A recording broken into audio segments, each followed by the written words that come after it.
When Logan Palmer heard the faint whinny echoing through the thawing forest, he had no idea he was about to witness something never before seen in human history.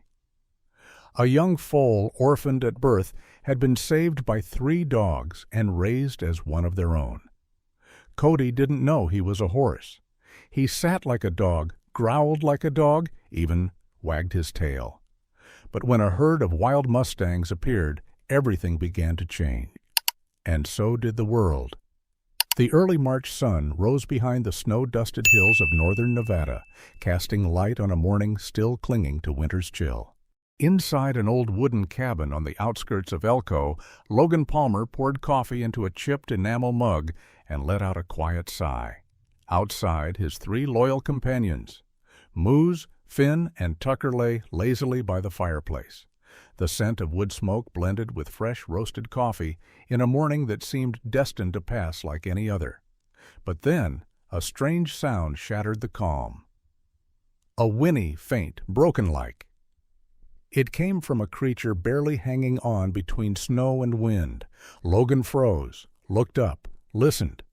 Moose, the 80-kilogram Bernese mountain dog, was already on his feet, ears perked, staring at the door. Finn and Tucker had also stiffened, instincts kicking in. Logan set his mug down, grabbed his coat, and took a flashlight even though daylight had broken. "Let's go," he said, not sure if he was speaking to the dogs or to himself. They crossed melting snow along the edge of the red pine forest, where spring always arrived late.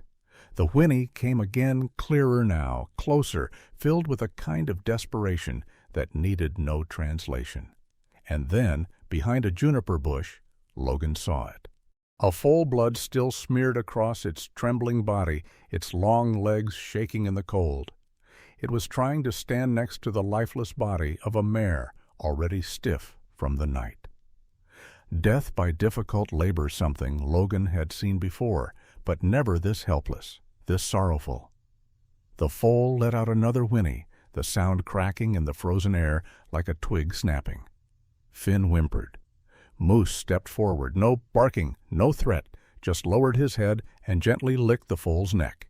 Tucker lay down beside it, tail wagging softly. Logan stood stunned in that moment, as if witnessing something beyond instinct. The dogs didn't see a horse, they saw a child. After a moment's hesitation, Logan stepped forward, removed his coat, and draped it over the shaking little body. "It's okay now, kid. It's okay." He had no idea what he'd just set in motion, only that from that moment on, life on the ranch would never be the same. Logan laid the foal on a bed of dry hay in the old lambing stall, unused since last winter. The 3 dogs stayed close, especially Moose the elder, with eyes wise as any human's. He lay beside the foal, his massive frame like a living blanket.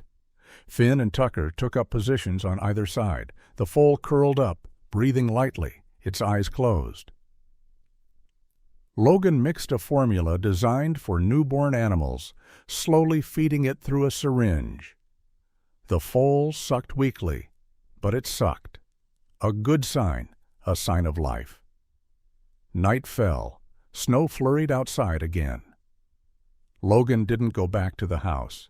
He stayed there in the stall, leaning against a wooden post, watching a strange scene unfold before him. A foal, warmed by 3 dogs, breathing steadily in a shared dream.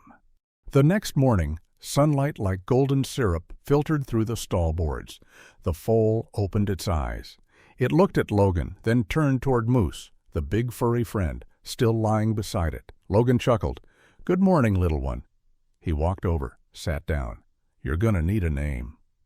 The foal didn't respond, just stretched its neck and sniffed at Logan's rumpled shirt. Its reddish-brown eyes reminded him of someplace far away. Cody, Wyoming, where he'd once rescued a wolf tangled in barbed wire. Logan whispered, "Cody, that's your name, Cody." From that day forward, Cody became the 4th member of the pack.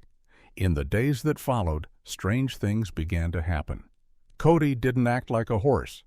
When Moose barked at the mail truck, Cody lifted his head and made a weird noise, half whinny, half bark. When Finn barked, Cody tried to mimic it. Logan couldn't help but laugh. Dear God, this horse can bark. When Logan threw a stick into the yard, the three dogs ran after it, and so did Cody. Awkward on his long legs, Cody stumbled a bit, but he was determined. He grabbed the stick in his mouth, tongue lolling, drooling everywhere, and trotted back like a proud puppy. Another time, Logan called, "Sit!" a command Finn knew well. Somehow, Cody tried to obey. It didn't look quite right, but the foal lowered his hindquarters, front leg stretched out, rump hitting the ground with a soft thud. Logan laughed so hard he cried. One night, a thunderstorm rolled through. Loud booms sent Finn and Tucker scrambling into the corner, curling up tight. Moose, calm as ever, lay still. Cody stood at first, ears down, nostrils flaring. But then he walked over and gently lay down between the three dogs, resting his head on Moose's back, breathing evenly, eyes closing. From the doorway, Logan watched silently. He'd never seen such unconditional acceptance. And he knew Cody was no longer just a horse. He was Cody, a creature in a horse's body, with the soul of a dog and a heart that defied definition. As winter began to retreat from the outskirts of Elko, snow dripped off the stable roof in rhythmic plinks, leaving damp streaks on the weathered wood. The cold still lingered, but something new had arrived in the air, the smell of sprouting grass, moist earth after a night's rain, and spring wind humming softly across the open fields, whispering that change was coming. It was also the season when Cody truly stepped into the strangest childhood imaginable, not among a herd of horses, but with three dogs. In the refurbished corner of the barn, Cody had grown nearly twice the size of Tucker, the nimble border collie, but to Cody that meant nothing. He still slept squished between his brothers, still carried sticks in his mouth like Finn, and still chased after moose whenever someone walked through the ranch gate. One early spring morning, Logan stood in the backyard tossing a stick for Finn. The grass wasn't green yet, but the softened dirt held their tracks. Finn darted like an arrow. Tucker followed in hot pursuit. Moose lounged and watched. Cody stood still for a moment and then burst into a gallop. His long legs flailed like a wobbly floor lamp on ice. But somehow Cody caught up with Finn, clamped his jaws around the stick nearly as big as a man's forearm tongue hanging, drool flying. He staggered back, panting hard, and with all the pride in the world, dropped the stick at Logan's feet, head tilted for praise. "Good boy," Logan laughed out loud. "Cody, you're really just a dog in a horse suit." And Cody, as if he understood the compliment, let out a short whinny, then wagged his tail, or more precisely, swished his horsetail side to side in an awkward little dance. Cody learned everything from his four-legged brothers. When Moose pawed the door to go outside, Cody pawed the stall wall. When Tucker nudged Logan's hand for a head scratch, Cody stuck his long snout through the stall window, ears down, waiting for that familiar touch. And when Logan called, "Sit," as he did with Finn, Cody sat. Not quite like a dog, of course. He couldn't bend his knees that way. But somehow Cody lowered his back end, dropped his head, and crouched his hindquarters nearly to the ground. A clumsy move, but full of effort. "Sit, really?" Logan said, half laughing, half in disbelief. Finn wagged his tail like a cheerleader. Moose just sighed. An old man watching the kids clown around. Word of the horse that could sit started spreading. Kids from the neighboring ranch asked if they could come see. A preschool teacher even suggested Logan bring Cody to class for a lesson in friendship and difference. Logan declined, not because he feared Cody would misbehave, but because he was afraid that curious stares might hurt the little horse. "Cody's not a show," he told a local reporter. "He's family." One day, Ellie Granger returned to the ranch with a camera, a notebook, and a wide grin. "Is it okay?" she asked as she spotted Cody napping with his legs sprawled and his head resting on Finn's back. "As long as you don't startle him," Logan replied, eyes never leaving Cody. Ellie stepped quietly into the stall, knelt in a corner, and snapped a few pictures. Cody didn't flinch. When she opened her notebook, Moose came over to sniff, then rested his head gently in her lap, a silent acceptance. "I think we're seeing an extreme case of imprinting," Ellie said. "He doesn't just think he's a dog. He's never been taught he's a horse." "So what do I do now?" Logan asked. "Nothing yet," she replied. "But someday Cody will need to understand he's part of a bigger world, the world of his own kind." Logan went quiet for a while, then murmured, "That world rejected him the day he was born." Ellie didn't answer. She just looked at Cody, who had awakened and was now staring straight at her with wide, unafraid eyes. Not judging, just curious. That night, a sudden storm rolled in. Wind howled through the valley, rattling the stall doors. Thunder cracked like cannon fire. Tucker jumped. Finn tucked himself into a corner, eyes wide. Moose stayed calm, solid as stone. Cody rose, body trembling slightly, ears pinned, but then walked over and lay down next to Moose, pressing his body close to the old dog's back. Finn followed, Tucker too. Within minutes, the four of them lay tangled together like a living quilt. Logan stood in the shadows, watching through the stall window, heart full. Because in a world full of doubt and division, Cody had found his family. No bloodline needed. Another morning, Logan was harvesting new grass when he heard Tucker barking like mad. He ran to find Cody trying to scratch his own ear with his hind leg, just like Finn always did. Except Cody's leg just swung at the air, hitting nothing. It was awkward, ridiculous, and heartbreakingly adorable. A man from town nearby burst out laughing. "Lord Almighty, that horse really thinks he's a dog, huh?" Logan nodded without hesitation. "Not just thinks it, he lives it." That afternoon, Ellie returned this time with a friend, Marcus Dean, a veteran horse trainer who'd worked with rescue horses in Arizona. Marcus observed Cody for a few minutes, then said, "This kid's got a strong herd instinct, but he doesn't know which herd he belongs to." Logan paused. "You mean?" "I mean he needs to meet another horse," Marcus replied, "but not a wild one calm enough not to scare him and smart enough to teach without forcing." Ellie nodded. "I have an idea. There's an old gelding named Dusty Joe, used to do therapy for PTSD veterans. Might be a good start." Logan looked toward Cody, who was at that moment carrying a stick, circling around Tucker, and gave a slow nod. Maybe it's time Cody knew he can be a dog and a horse, and that he doesn't have to pick. That line half-joke, half-truth planted the seed for something big. But before that day arrived, Cody still had golden spring afternoons. He still chased sticks, still tried to sit, still whinnied when someone came home.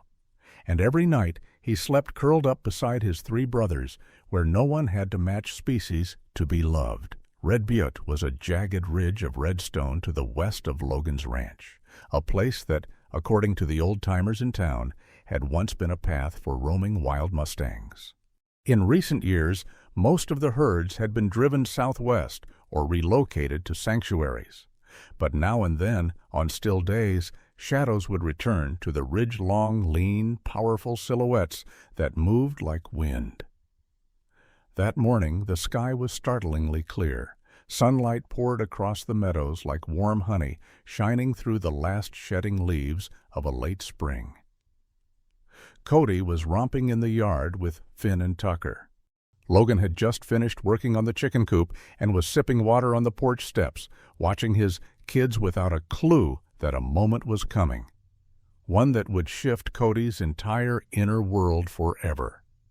Cody had found a big branch and was galloping around Finn with it, giving soft, playful whinnies like he was starting a tug of war. Finn lunged forward, almost colliding with a haystack. Then Tucker growled. His hackles rose. Finn stopped. Cody froze, lifting his head. At the edge of Red Butte Hill, through a haze of dust, they appeared long-limbed, strong, graceful. Horses. Not one, but a herd. A dozen, led by a chestnut stallion with a thick mane, commanding stride, and eyes like deep wells. Logan squinted toward the ridge, going still as he realized what was unfolding. He stepped down slowly from the porch, raising a hand in a silent gesture of stillness. His eyes never left the Mustangs. Cody didn't panic. He responded exactly like a dog. He let out a mix of a bark and a whinny, low and gruff, and charged toward the wooden fence, planting his front hooves on the top rail like a watchdog, signaling danger. Tucker and Finn followed. The three stood in a row, a canine barrier at the fence.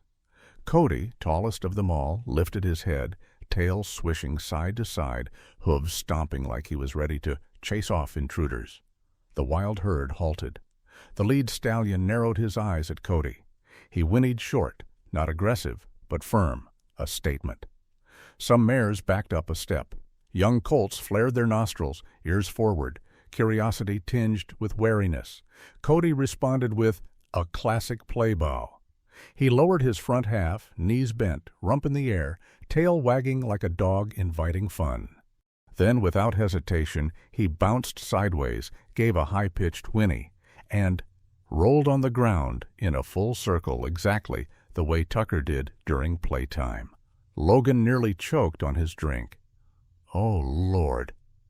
The lead stallion, clearly a seasoned warrior, tilted his head. He stared at Cody as if trying to process a creature beyond his understanding. Then he stepped forward slowly, stopping just a few yards from the fence.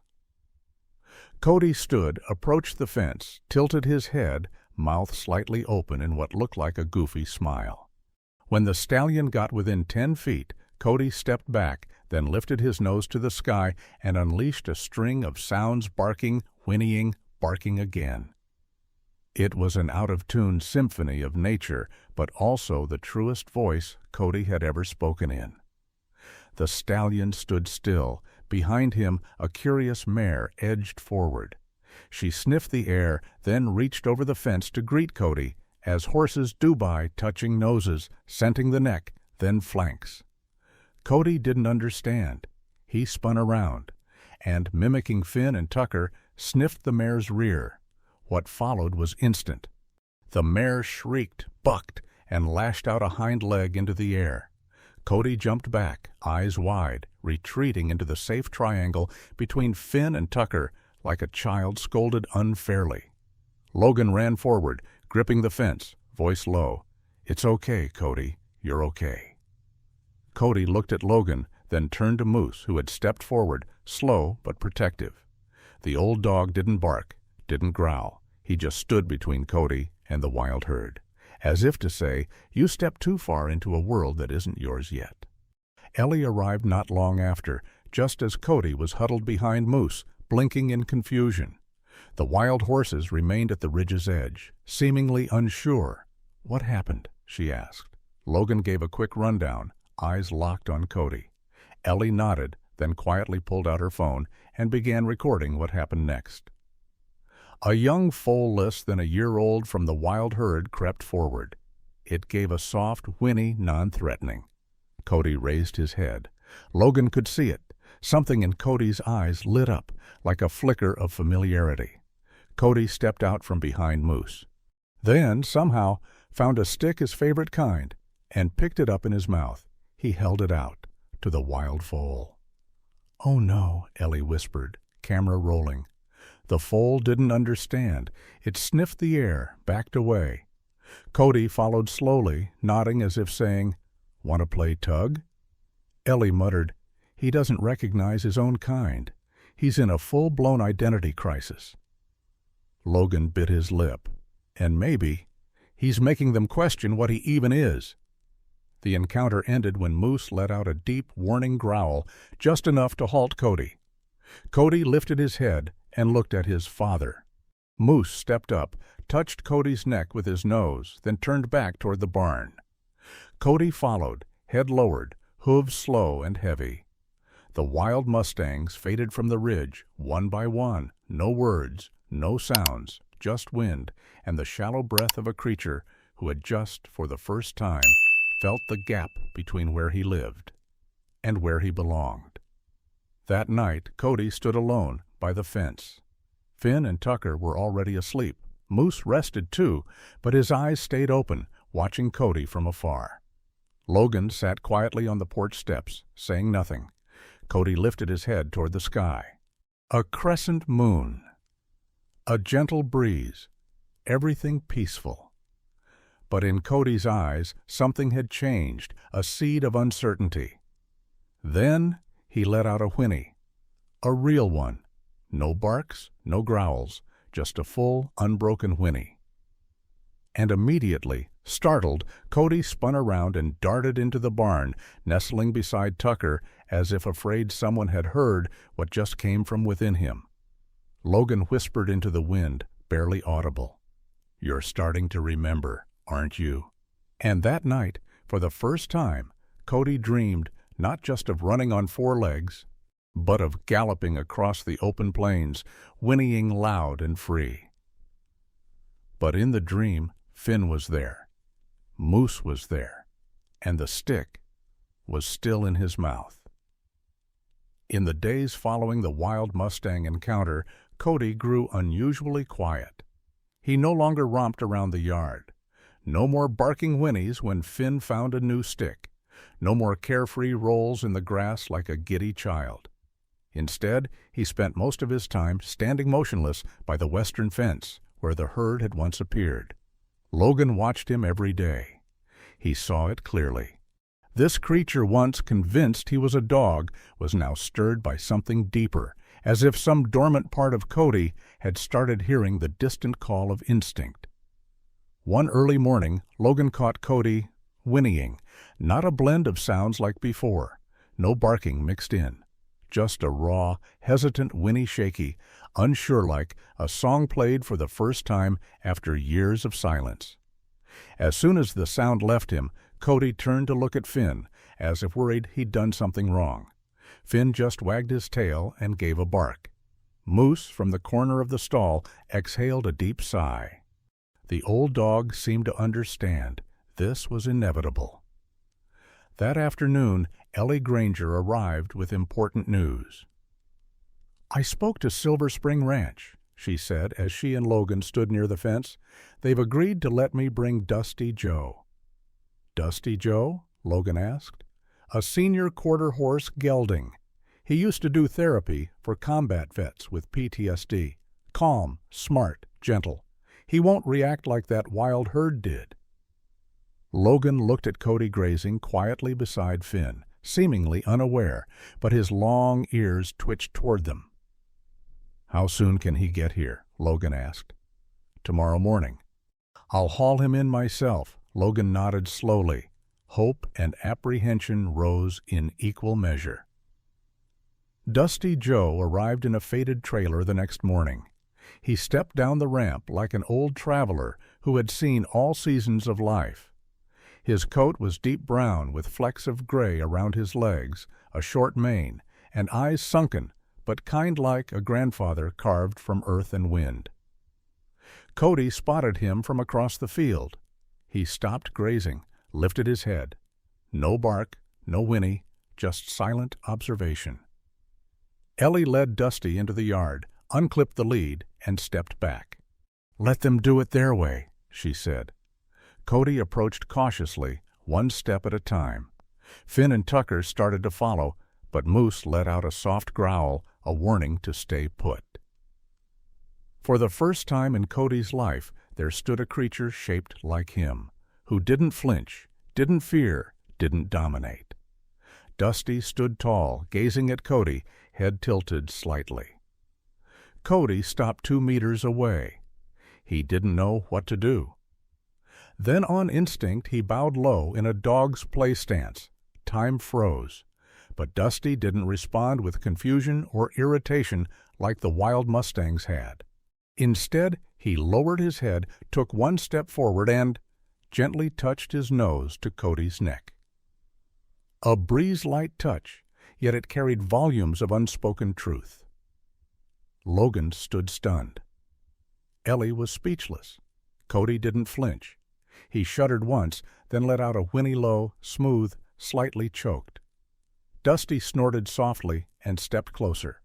No words, no extra motion. Just two beings of the same species, from different worlds, finding the same breath. In the days that followed, something remarkable began to unfold at Palmer Ranch. Each morning, Cody walked beside Dusty, not chasing sticks, not hopping around, not barking, whinnying.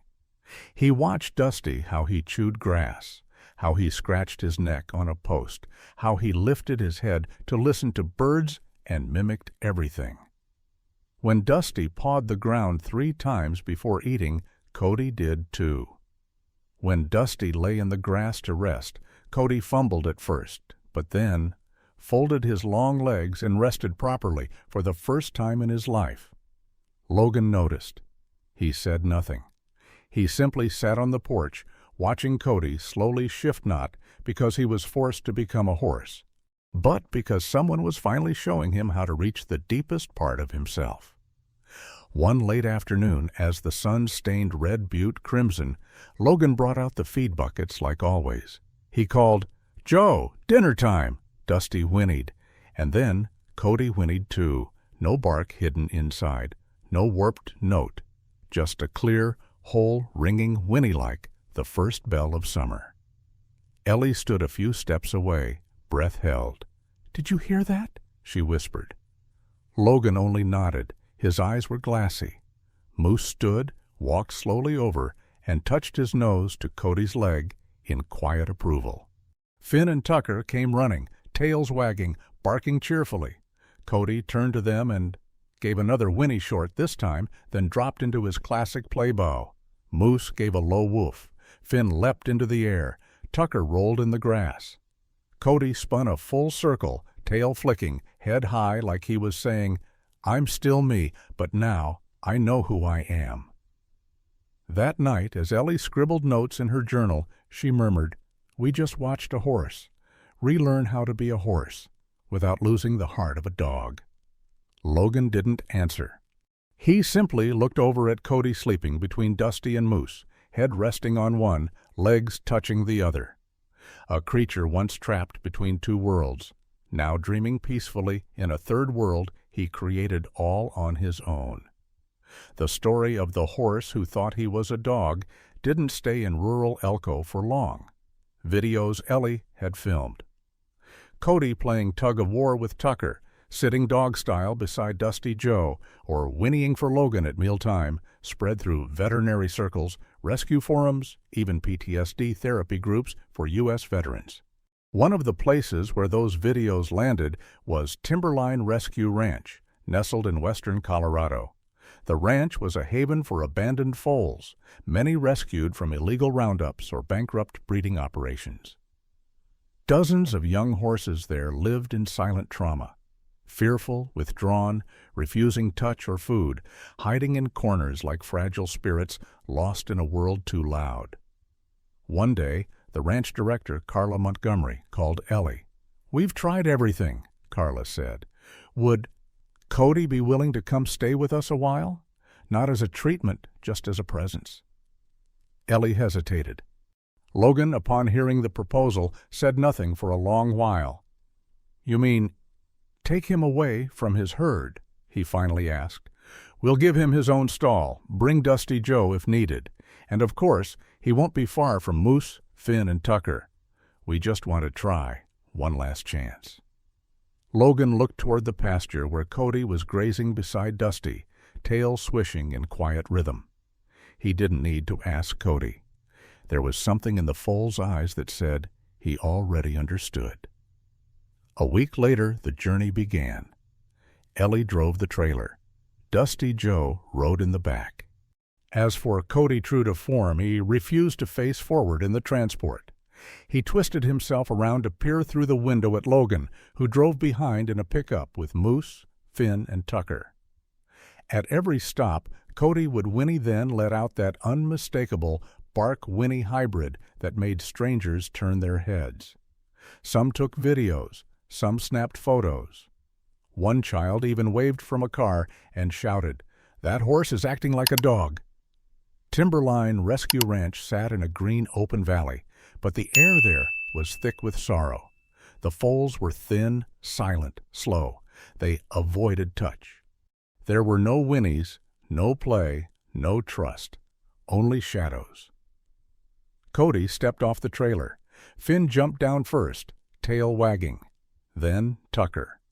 Moose moved slower, but with purpose. Dusty Joe stretched his neck like a weary diplomat. Cody paused, sniffed the breeze, and gave a soft whinny. No one replied. But Carla knew that was the beginning. In the first few days, Cody didn't interact with the foals. He simply existed in the center paddock, running with Finn, carrying sticks for Tucker, rolling in golden weeds, as he always had. At first, the foals only watched wide-eyed, unsure. But by day 3, a small gray filly named Maple crept near the fence. Maple had big, sad eyes and a front leg once shattered in a trailer crash. When Cody saw her, he rolled onto his back, then grabbed a stick and gently trotted toward her. Maple panicked, stumbled into the fence, but Cody didn't move closer. He just laid down again, chewing the stick. As if to say, "I'm not here to force, I'm just here." The next day, Maple returned. This time, when Cody approached, she didn't flinch. She lowered her head, sniffed the stick, and nibbled the opposite end. What should have been impossible happened. 2 foals, one who thought he was a dog, one who had never been hugged, playing tug-of-war in the middle of a dusty paddock. From that moment, everything began to shift. Cody used what he'd learned from Moose and Finn to engage the other foals rolling in the dirt, bark whinnying, fetching, chasing shadows. One by one, the quiet ones came forward. Not because they wanted to be horses, but maybe because Cody wasn't quite one either, and he was still okay. Carla, seeing a group of foals eating side by side, chasing each other, even nipping tails and darting away like toddlers, whispered to Ellie, "I don't get it. He's not trained. He's not doing therapy. He's just being." Ellie, eyes brimming, replied, "Sometimes it takes a creature caught between worlds to build a bridge for those too scared to step out of their own." One stormy afternoon, thunder cracked above the peaks. Cody sprinted across the yard gathering the panicked foals, herding them into shelter. He whinnied not to scare, but to guide, then lay down in the center of the barn, allowing 4 or 5 trembling foals to press against his warmth. Dusty Joe stood at the door, nodding once slowly. Carla broke down in tears. 3 weeks in, the foals once labeled unreachable were alive again. Maple whinnied back at Cody in the mornings. A black colt named Blaze raced Finn in circles around the paddock. Another, who had refused to eat, now approached the feed bin every time Cody stood nearby. The media caught wind. Cody's story became a segment on Denver's evening news. They called him the untrained therapy horse. But when Logan visited for the first time, he noticed something unsettling. Cody no longer barked. No more bark whinnies when Finn chased a stick. No more wild stick-waggling games. He moved like a horse now, a real one, calm, confident, fluent. Ellie saw Logan's expression. "You're afraid he's losing himself?" she asked. Logan gave a slow nod. "I'm afraid. He's forgetting what made him special." Ellie placed a hand on his shoulder. "Maybe Cody hasn't forgotten. Maybe he's just learning a new piece of who he is. And if he ever wants to return, his family is still here." Logan understood, but his heart did not surrender easily, because he knew somewhere in that perfect whinny the growl had gone missing. And he wasn't sure if Cody would ever make that silly, clumsy sound again, the one that once echoed across a dusty ranch yard, when a horse had dared to believe he was more than one thing. Late July in Nevada meant scorched skies and cracked ground. Red dust lifted under every hoof-step. Dry grass rustled like paper under the wind. Above, vultures circled lazily, as if foreshadowing something near. Logan knew. Moose didn't have much time left. The old dog had begun coughing more at night. He ate less. His already slow steps had become unsteady. Finn and Tucker clung to him like shadows, no longer chasing sticks with their old energy, and Logan, he quietly prepared a bed of soft hay in the barn corner where Moose could lie and watch the fields he'd once patrolled every morning for 12 long years. The day Moose couldn't stand on his own to go outside, Logan made a call. His voice was hoarse and short. "I need Cody home. Now." Ellie didn't ask questions. She simply replied, "I'll drive him myself. Dusty will come too." When Cody returned, he didn't run. He didn't bark whinny. He didn't leap in the air. He stepped off the trailer, a large, quiet shape, and looked straight at the barn door, where Moose lay on his side, eyes open but no longer sharp. Finn barked once. Tucker bounded forward, tail wagging, spinning in circles, desperate to bring back the joy. Cody didn't react. He walked slowly to Moose and bent down on his knees. Not a play bow, not a game. A true kneel, his entire body lowered, neck bowed deep, his forehead resting gently against Moose's fading fur. Moose looked up at him. His cloudy eyes welled in the evening light. A soft, nearly silent whimper escaped his throat light as wind through leaves. Cody let out a whinny, not loud, not sharp, but warm and trembling, heavy with sorrow. A sound that made Logan, Ellie, and the two remaining dogs fall into stillness. Cody was no longer the horse pretending to be a dog.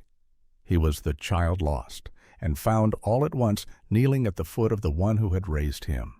For the next week, Cody never left Moose's side. At night, he curled beside the hay bed. Each morning, he blocked the barn door. He pulled up soft, fresh tufts of grass with his teeth and gently laid them before Moose's nose. Finn and Tucker grew quiet too. No games, no barking. The entire ranch moved into a hush-awaiting state where everyone knew what was coming, but no one dared say it aloud. The night Moose passed, rain fell for the first time in over 40 days. A summer storm. Logan woke to labored breathing. He rushed to the barn, just in time to hear a sound he'd never heard before. A deep, guttural bark, twisted with a whinny, ripping through the valley like a cry torn from two worlds. He knelt beside Cody and Moose. Cody lay collapsed, trembling. Moose was still head-tipped slightly, eyes closed, ears no longer twitching to sound. Finn licked his paw. Tucker nuzzled his shoulder. Cody pressed his forehead to Moose's neck and released one last hybrid cry-a noise between horse and dog, between grief and reverence, a sound no language could define, yet everyone understood. Logan couldn't hold back the tears. He stroked Moose's rain-damp fur and whispered, "Thank you for keeping this family whole for so long." The next morning they buried Moose beneath the old oak tree behind the barn. It was his favorite spot, the place he had watched the fields, the place Cody had once napped against his back, where Logan used to strum his guitar when time was kind. No one said much. Ellie brought a wildflower wreath and laid it on the grave. Finn and Tucker curled beside it, still. Cody stood alone, head bowed, holding silence like a sacred oath. After everyone left, Cody remained. Well, he stood there until the sun rose high, then walked forward, carrying an old stick in his mouth, the same one Moose had once tugged with him in play. He laid it at the foot of the grave and bowed. The following weeks felt different. No loud barks in the mornings. Finn grew quieter. Tucker stayed closer to Cody. Logan kept the routines steady, but the absence was everywhere.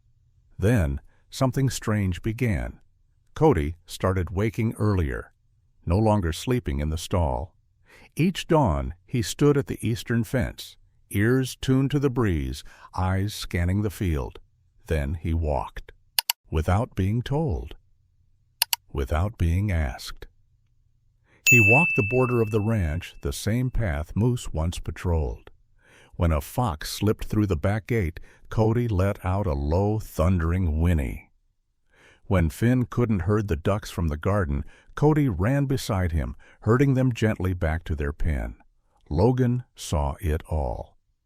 And one morning, when Tucker got his leg caught in the lower rail, it was Cody who found him, first grabbing the lead rope with his teeth, tugging Logan across the yard, then standing between Tucker and the wind while Logan worked him free. "He's doing Moose's job," Ellie said during a visit. "He's stepping into that role." Logan didn't answer. He knew she was right. And because of that, when Carla from Timberline called again, this time pleading, he couldn't answer right away. "We're struggling," she said. "The foals Cody helped, they're withdrawing again. Maple won't eat. Cody's the only bridge we've got." Logan hung up, went out back. Cody was lying in the grass, Tucker curled against his side, Finn gnawing a stick in front of them. A scene so peaceful it almost hurt to look at.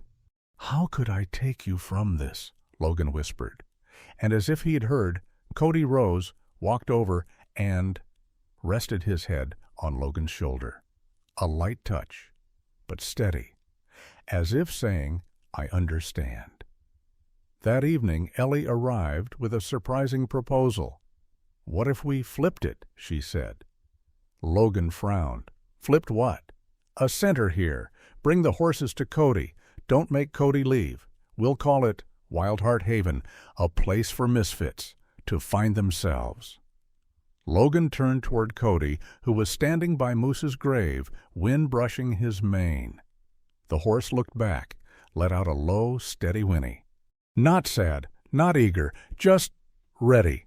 Logan nodded. "All right, we'll do it. And Cody won't have to choose between dog or horse ever again. He'll be what he is, the strangest and most beautiful thing I've ever known." Autumn arrived in northern Nevada with a softness like velvet. Light filtered through every slat of the barn, spilled across the crimson maples along the fence line. The breeze carried the scent of damp soil, wild grass, and ripened apples fallen in the backyard. But at Logan Palmer's ranch, the strongest scent was something else entirely: hope. Wild Heart Haven officially opened its gates in the first week of October. There were no fancy signs, no ribbon-cutting ceremony, just a patch of land, renovated. The barn expanded, the fences pushed wider, and a large grassy enclosure built where Cody could run with dogs, yet safely meet the young horses who arrived seeking healing. Ellie led veterinary care and behavioral therapy. Logan taught children how to care for, connect with, and communicate with animals. But the center didn't revolve around people. It revolved around Cody.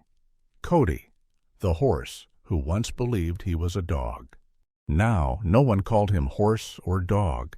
He was simply Cody, a living emblem of transformation, of an identity forged not by species, but by love. The first child to arrive was Mia, 8 years old, on the autism spectrum. Mia didn't speak. She avoided eye contact.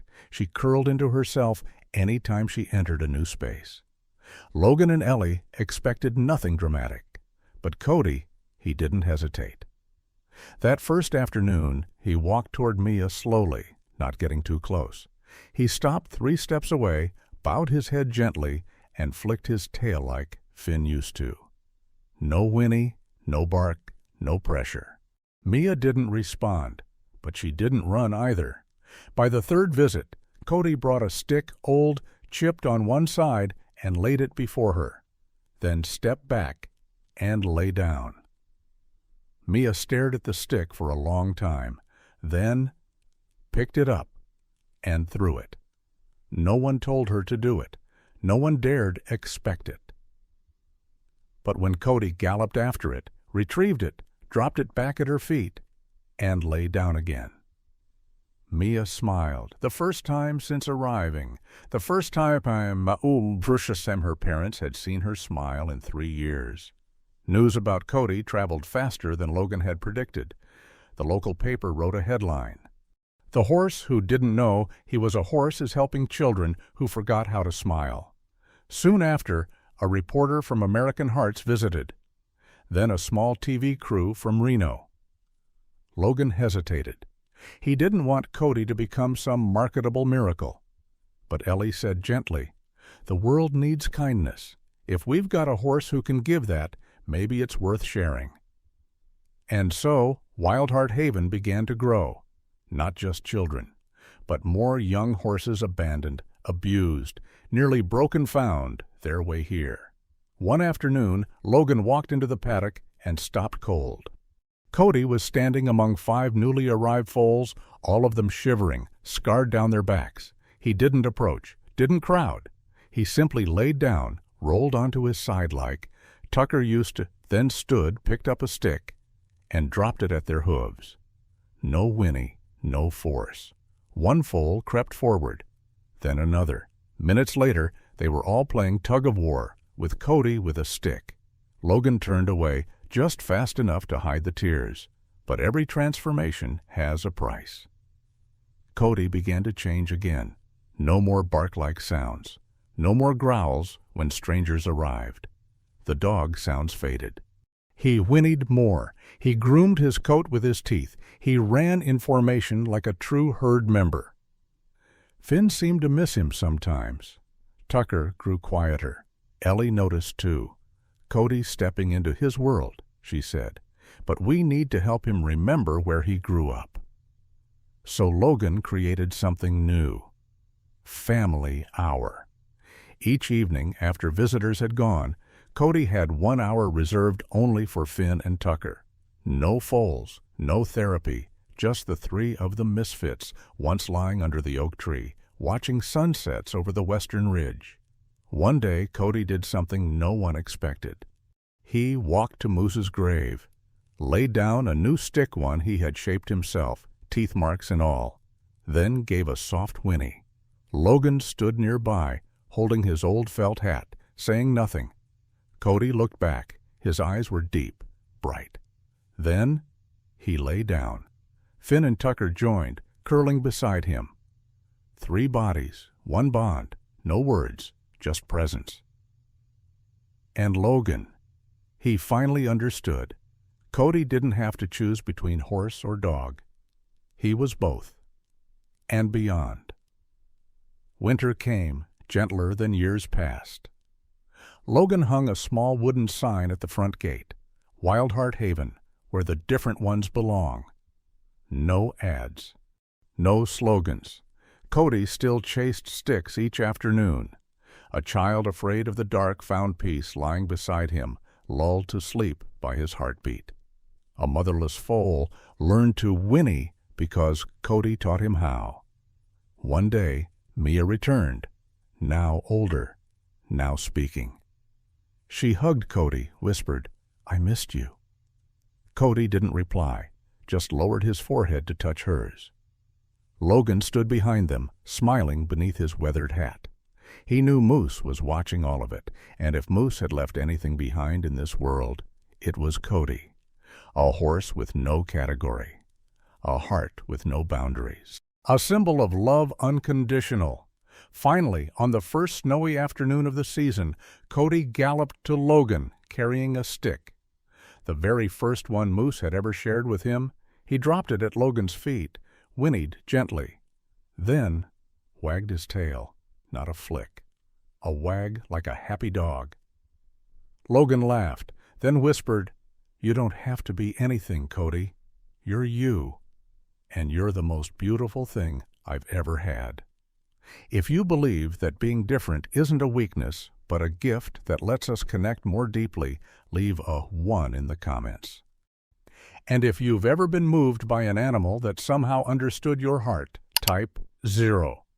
Don't forget to subscribe to True Animal Stories, where we share extraordinary tales of connection between humans and animals, because the next story might just change the way you see the world.